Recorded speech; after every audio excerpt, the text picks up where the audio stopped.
The live TV, सच सबसे आगे। नमस्कार, द लाइव टीवी आप देख रहे हैं। आपके साथ मैं हूं आदित्य कुमार। भारतीय जनता पार्टी के लिए अब मुसीबत एक दर एक राज्यों में बढ़ती चली जा रही है। हरियाणा में मुसीबत शुरू हुई, जेजेपी अलग हो गई, उसके बाद बिहार में भी संशय बरकरार है और अब महाराष्ट्र में भी मचा बवाल। महाराष्ट्र में शिंदे गुट के नेताओं ने सामूहिक इस्तीफा दे दिया है और इसका सीधा असर अब चुनाव पर पड़ने वाला है। दरअसल भारतीय जनता पार्टी ये सोच रही थी कि हम एकनाथ शिंदे को अपने खेमे में ले आएंगे, शिवसेना में दो फाड़ करा देंगे, अजीत गुट को भी अपने पास लाएंगे। ला तो लेंगे आप, लेकिन उन सबको बनाए रखना, उन सबको संतुष्ट करना, उन सबको उनके मन मुताबिक सीटें दे पाना, उनको मना पाना, यह अपने लिए अपने आप में बड़ी चुनौती थी और भारतीय जनता पार्टी इस चुनौती से पार नहीं पा रही है। पहले हरियाणा में उसको झटका लगता है। हरियाणा में बड़ा झटका, आप जानते हैं, मनोहर लाल खट्टर इस्तीफा तक देना पड़ा, सरकार बर्खास्त करनी पड़ी, क्योंकि उसी सरकार में उप मुख्यमंत्री दुष्यंत चौटाला थे। तो सरकार बर्खास्त होगी तभी आगे काम होगा। फिर अपना विधायकों को लेकर फिर से बहुमत साबित करना पड़ेगा। पूरी जो नौटंकी है वो हरियाणा में दिखाई देगी। उसके बाद बिहार में कब सियासी समीकरण किस कर्म में बदल जाए, इसको लेकर नीतीश कुमार टेंशन में है, बीजेपी टेंशन में अलग से है कि नीतीश कुमार कहीं फिर से पाला न बदल लें, क्योंकि नीतीश कुमार का इतिहास रहा है कि वो 9 बार जब पाला बदल कर मुख्यमंत्री बन सकते हैं तो उनके लिए पाला बदलना कोई बड़ी बात नहीं, 10वां भी रिकॉर्ड उनके नाम हो सकता है। अब आ जाइए आप शिंदे। एकनाथ शिंदे काफी परेशान चल रहे थे, क्योंकि एकनाथ शिंदे इसलिए भी परेशान थे क्योंकि अजीत गुट भी साथ आ गया था।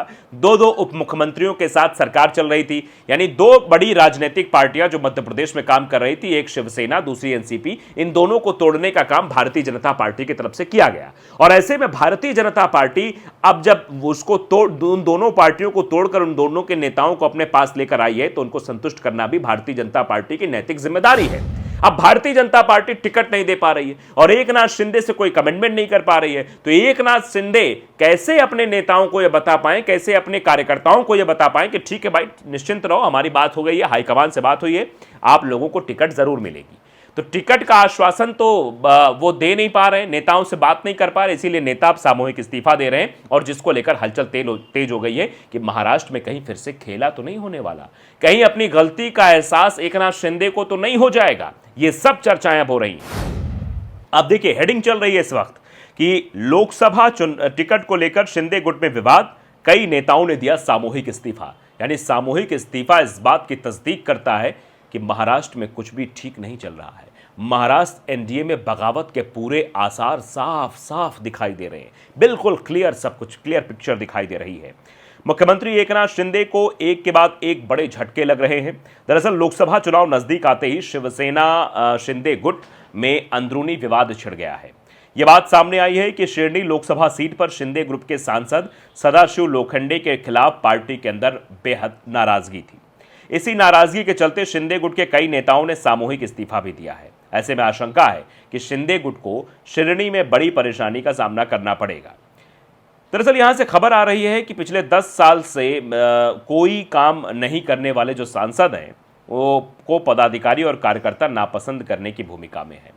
यानी जो सांसद हैं वो काम नहीं कर रहे हैं, वो शिंदे गुट के सांसद हैं और शिंदे गुट के जब सांसद है तो काम करने की क्या ज़रूरत है, सरकार में है, डबल इंजन का सपोर्ट है तो काम करने की आवश्यकता नहीं है।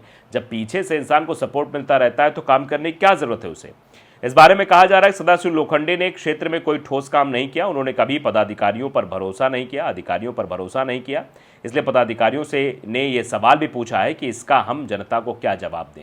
यानी हम जनता के बीच जा रहे हैं, हम जब काम लेकर आते थे सांसद जी मिलते नहीं थे, सांसद जी हमारी समस्याओं का निराकरण नहीं करते थे, तो फिर हम कैसे भाई अब इनका विरोध ना करें। तो ये सामूहिक इस्तीफा जो है उन सब की तरफ से दिया गया है। दरअसल जो जानकारी सामने आई है, आगामी लोकसभा की पृष्ठभूमि में शिरडी में शिवसेना शिंदे ग्रुप के जो संपर्क कार्यालय में पदाधिकारियों की बैठक हुई।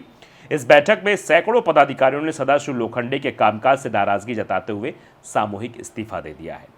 इस बारे में कहा जा रहा है कि अनुसूचित जाति के लिए आरक्षित शिरडी लोकसभा क्षेत्र में कभी भी विकास के मुद्दे पर चुनाव नहीं हुआ। जातिगत समीकरण और पार्टी बदलने से नाराजगी कारण ही लोखंडे 2 बार सांसद बने। हालांकि शिंदे गुट के पदाधिकारी रामपाल पांडे और पदाधिकारी सुभाष उपाध्याय ने इस बात पर अफसोस जताया है कि उन्होंने शिरडी में कोई विकास नहीं किया है। तो अब आप समझ लीजिए, पदाधिकारी, नेता, जनता सब तो नाराज हैं इन लोगों से, क्योंकि इन लोगों को आता क्या है। ग्रुप बदलना, ग्रुपिंग करना, यानी कैसे भी करके पार्टी दर पार्टी बदल लेना, काम से कोई मतलब नहीं है। अब आप समझिए, इनके संसदीय क्षेत्र से मतलब शिवसेना जो एकनाथ शिंदे वाली है, इनके ग्रुप के लोगों से नाराज़गी हो रही है, क्योंकि उनको पता था कि पहले जिस शिवसेना में थे वहाँ कम से कम काम तो होता था, वहाँ समस्याओं के समाधान के लिए वैकल्पिक तौर पर बात होती थी। लेकिन यहाँ समस्याओं के समाधान के लिए तो इधर उधर जाना पड़ रहा है, और ये अपने आप में बताता है कि सदाशिव लोखंडे के लिए सरदर्द बन चुका है। सिरडी सीट को लेकर अब क्या फैसला आता है, महायुति की तरफ से क्या फैसला आता है, फिलहाल ये शिंदे के लिए बहुत बड़ा झटका माना जा रहा है कि इस तरीके से नेताओं का इस्तीफा हो रहा है। और शिंदे को झटका यानी उद्धव के लिए बहुत अच्छी खबर है कि उद्धव फिर से अपनी पार्टी को पाने के लिए या फिर जो जिस जुगत में वो लगे हुए, जिस कार्यक्रम में लगे हुए हैं, वो उनको हासिल हो सकता है। आप जान रहे हैं कि इस समय भारतीय जनता पार्टी के पास बड़ी चुनौती है। भारतीय जनता पार्टी क्या एकनाथ शिंदे, अजीत पवार इन सबको बना पाएगी? ये अपने आप में बड़ा सवाल है। क्या नेताओं को इस बाबत समझा पाएगी कि हम टिकट दे पाएंगे आपको? क्या बिहार में चिराग पासवान, मुकेश सहनी जो लगातार आने की कोशिश कर रहे हैं, उपेंद्र कुशवाहा, जीतन राम मांझी, इन सभी को भारतीय जनता पार्टी मना पाएगी? क्योंकि अगर पीछे की हिस्ट्री देखें और अभी आज की गतिविधि की बात करें तो ऐसा तो नहीं लगता कि भारतीय जनता पार्टी किसी को मनाने के मूड में है। यानी जिन जिन छोटी राजनीतिक पार्टियों का गठबंधन भारतीय जनता पार्टी के साथ है, यानी एनडीए के साथ है, उन सब का राजनीतिक भविष्य अधर में लटका है। क्योंकि इस बार के लोकसभा चुनाव में उनकी भूमिका सिर्फ इतनी रहेगी कि उनके दल के वोट भारतीय जनता पार्टी के पाले में शिफ्ट हो जाए, बस इतना ही योगदान है। और इतना योगदान लेने की कोशिश भारतीय जनता पार्टी कर रही है। बाकी अगर इससे मंजूर नहीं है तो फिर आप साइड हो सकते हैं। यानी सीधे तौर पर भारतीय जनता पार्टी नई रणनीति के साथ काम कर रही है। जेजेपी को एक भी सीट ना देना, जेजेपी को चुपचाप लड़ने के लिए कहना कि आप चुपचाप हमारे साथ सपोर्ट करिए, हमारे साथ काम करिए। तो ऐसे में जेजेपी ने इसे नामंजूर कर दिया, तो फिर दोनों का गठबंधन टूट गया। अब यही हाल कुछ बिहार में भी दिखाई दे रहा है। बिहार में चिराग पासवान भी नाराज, क्योंकि नीतीश के आने से पहले से ही वो नाराज थे, और अब उनका जो है पारा गर्म हो रहा है कि मुझे तो 5 से 6 सीटें चाहिए। लेकिन भारतीय जनता पार्टी की तरफ से 5 से भी कम सीटें देने की बात की जा रही है। इससे भी नाराजगी बढ़ती चली जा रही है।